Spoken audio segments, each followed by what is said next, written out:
Ma jogo makwayo thuolo mar jote pachoka koro yangi ni dikal 200,000 kendo kwan makamano pod medore.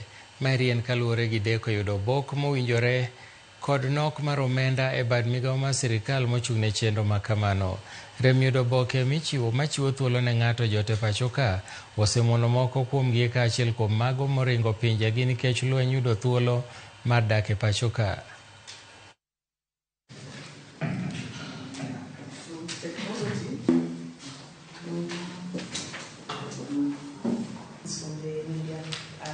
Have come to are passionate about the work that we do with Shirika Line and also compare these practices. Refugees are not really asking for special treatment.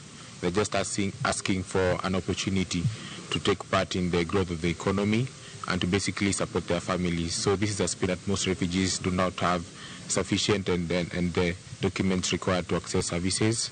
Could be in delays in how these documents are given to them, and also generally inclusion in national systems. We came together as refugee women in Nairobi to be able to unpack our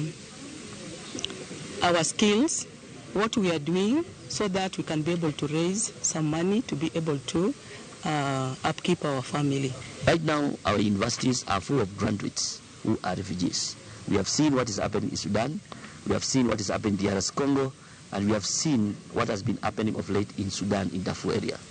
Now, Kenya is a host to over 860,000 refugees. Out of that, we have those who are in the camps, and we have those who are in urban areas. One of the key policies that the government of Kenya is supposed to do is to integrate these refugees with host communities. And to just have the government accept the refugee ID as sufficient identification and sufficient proof to then work. Getting work permit is very, very difficult. So documenting, of course refugees, there are those ones maybe like in the urban areas who are already working, but documenting them would be very hard because they then find themselves working what we are calling the 3D job.